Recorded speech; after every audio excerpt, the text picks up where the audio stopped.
అసెంబ్లీలో బీసీ కులాల గురించి ప్రస్తావించిన షాద్ నగర్ ఎమ్మెల్యే వీర్లపల్లి శంకర్ కు రాష్ట్ర ముఖ్యమంత్రి రేవంత్ రెడ్డి చిత్రపటాలకు రంగారెడ్డి జిల్లా షాద్ నగర్ ముఖ్య కూడలిలో నాహీ బ్రాహ్మణ సంఘం నాయకులు పాలాభిషేకం చేశారు. మొదటగా డాక్టర్ బిఆర్ అంబేద్కర్ విగ్రహానికి పూలమాలలు వేసి ఈ కార్యక్రమాన్ని నిర్వహించారు. ఈ సందర్భంగా నాహీ బ్రాహ్మణ టౌన్ అధ్యక్షుడు రోమియో రమేష్ మాట్లాడుతూ అసెంబ్లీలో వెనుకబడ్డ బీసీ కులాలు మంగలి, సాకలి, కుమ్మరి కులాల గురించి ప్రస్తావించిన షాద్ నగర్ ఎమ్మెల్యే వీర్లపల్లి శంకర్ కు ప్రత్యేక ధన్యవాదాలు తెలిపారు. నాహీ బ్రాహ్మణులకు ప్రజాస్వామ్యబద్ధంగా న్యాయం జరగడం లేదన్నారు. పార్టీలకు అతీతంగా మాట్లాడిన తెలంగాణ రాష్ట్ర ప్రభుత్వానికి మరియు ఎమ్మెల్యే వీర్లపల్లి శంకర్ కు ప్రత్యేక ధన్యవాదాలు తెలిపారు. ఈ కార్యక్రమంలో నాయీ బ్రాహ్మణ టౌన్ అధ్యక్షుడు రోమియో రమేష్, మండల బీసీసీఎల్ అధ్యక్షుడు బసవప్ప, నాయీ బ్రాహ్మణ సంఘం కన్వీనర్ జి బాలరాజు, టౌన్ ప్రధాన కార్యదర్శి జంగయ్య, పశువుల శ్రీనివాస్, మందారం నరసింహులు, వెంకటముని, వెంకటయ్య, నగేందర్, మధు, కృష్ణ, నరసింహులు, మల్లేష్, ప్రకాష్, శ్రీకాంత్, అంచయ్య, నరేష్, విశాల్ తదితరులు పాల్గొన్నారు.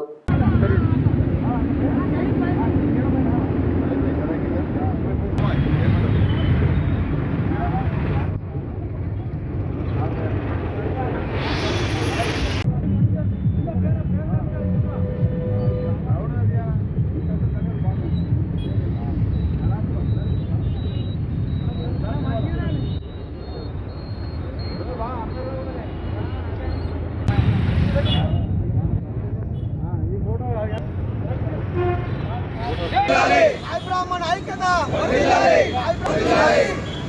జై కాంగ్రెస్. ఈరోజు బీసీ బిడ్డ మన చార్మినార్ ఎమ్మెల్యే శంకరన్న గారు అసెంబ్లీలో మా బీసీల కోసం, మంగళల కోసం, సాకరాల కోసం, కుమ్మరోళ్ళ కోసం, ఒడ్డల కోసం ఈరోజు మాట్లాడి మా గుండెల్లో మాకు ఎంత ధైర్యం ఇచ్చాడు. ఆయన ఇంకా ఇట్లా ముందు ఎన్నో కార్యక్రమాలు మా కోసం, ఇంకా కులాల కోసం పాడువాడాలి, మా కోసం జీవోలు తేవాలని. మెయిన్ మాకు న్యాయ బ్రాహ్మణులకు జీవో లేదు. జీవో లేనందుకు ఎవరెవరో షాపులు వచ్చి పెద్ద పెద్ద మాల్స్ వేరే వచ్చి పెట్టి మాకు మన నోట మండు వస్తారు. అలా కాకుండా మాకు కూడా జీవో ఇస్తే మా బతుకు మేము బతుకుతాం, మా వేవ మేము చేసుకుంటాం. ఎందుకంటే ఇప్పటికే మేము చాలా బాధగా ఉన్నాము. మేము కాకుండా మా పిల్లలు, మా ముత్తాతల నుంచి, మా తాతల ముత్తాతల నుంచి చేస్తున్నాము అదే పని చేసుకుంటూ ఇప్పుడు కూడా అదే జీవిస్తున్నాము. దానికి వేరే వాళ్ళు వచ్చి పెడుతుంటే మాకు ఇంకా మా పొట్ట మీద కొట్టినట్టు అవుతుంది. మాకు ఈ జీవో కోసం వీర్లపల్లి శంకర్ అని ఎన్నో కష్టపడి ఆయనకి మా కోసం జీవో ఇవ్వాలని ఆయన కోరుతూ మేము ఆయన అట్లా కంపల్సరీ, ఎందుకంటే ఆంధ్రాలో ఒక జీవో ఇచ్చారు న్యాయ బ్రాహ్మణులకు, వారికి తిట్టినా కొట్టినా దాని కూడా జీవో ఇచ్చిండు. మాకు కూడా న్యాయ బ్రాహ్మణులకు ఒక హక్కు వల్ల మా కులం మా హక్కు కోసం మాకు జీవో ఇవ్వాలని మన రేవంత్ అన్నాను ఎమ్మెల్యే. ఎందుకంటే మహబూబ్నగర్ డిస్టిక్ సీఎం ఆయన మహబూబ్నగర్ డిస్టిక్ దాంట్లో మా శాతం బాగున్నందుకు మాకు ఎంతో చేస్తానని మేము కోరుతూ వీర్లపల్లి శంకరన్న ఈ అసెంబ్లీలో మాట్లాడుతూ ఇంకా ముందు ఎంతో మాట్లాడాలని చెప్పి ఆయన మా బీసీలకు, మంగళులకు, సాగులకు కానీ కుమ్మరు వీళ్ళకు సపోర్ట్ ఇనుకుంటా వీళ్ళకి ధైర్యం, వీళ్ళకి ఏదో ఒకటి చేయాలని ఆయనకు మనసులో ఉంది. అది చేస్తారు కూడా, చేపిస్తారు కూడా. మాకు ఆయన ధైర్యం మాకు ఎంతో ముఖ్యం. మాకు ఇట్లాంటి ఇంకెంతో అసెంబ్లీలో మాట్లాడాలని చెప్పి నేను కోరుతూ జై కాంగ్రెస్, జై రేవంత్ అన్న, జై వీర్లపల్లి శంకరన్న.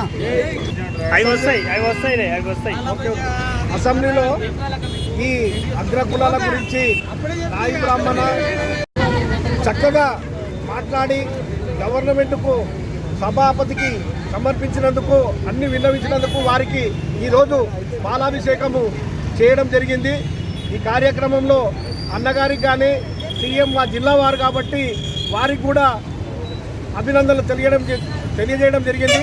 వారికి కూడా పాలాభిషేకం చేయడం జరిగింది. గతంలో మా నాయి బ్రాహ్మణులకు ఎవరు కూడా పట్టించుకోలేదు.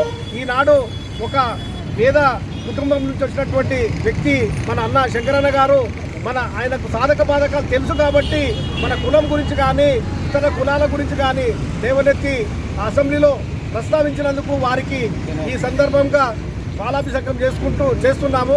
వారికి మా మనస్ఫూర్తిగా మా నాయి బ్రాహ్మణులకు ఈ రకంగా మాకు ఒక జీవో ఇవ్వాలని కోరుకుంటూ వారికి ప్రత్యేకమైనటువంటి ధన్యవాదాలు తెలియజేసుకుంటూ ముగిస్తున్నారు. ఎమ్మెల్యేనే కాదు, రాష్ట్రానికి, దేశానికి ఒక దిక్సూచిగా ఆయన ప్రసంగం సాగింది అసెంబ్లీలో. ఈరోజు వరకు బడుగు బలహీన వర్గాల నుంచి వచ్చిన ఏ నాయకుడు ఈ యొక్క సామాజిక పరిస్థితుల మీద ఇంత విశదీకరించి మాట్లాడిన సందర్భాలు లేవు. ఏ ఒక్కరిద్దరు మాట్లాడినా కంటితుడుగా మాట్లాడి ప్రసంగాన్ని ముగించుకున్నారు. కానీ ఈయన ప్రసంగంలో దేశము వీర్లపల్లి శంకర్ షాద్నగర్ ఎమ్మెల్యేని దేశవ్యాప్తంగా జనాలు ఒక శంకర్ను చూసే విధంగా ఆయన యొక్క స్పీచ్ ముఖ్యంగా దేశం శంకరన్న నాయకత్వం, రేవంతన్న రావు నాయకత్వం,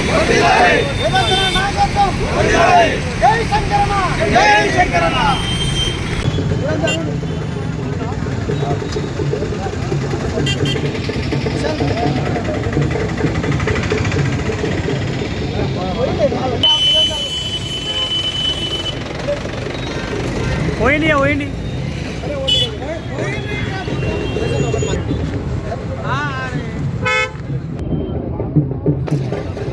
కాంగ్రెస్ జై కాంగ్రెస్ జై కాంగ్రెస్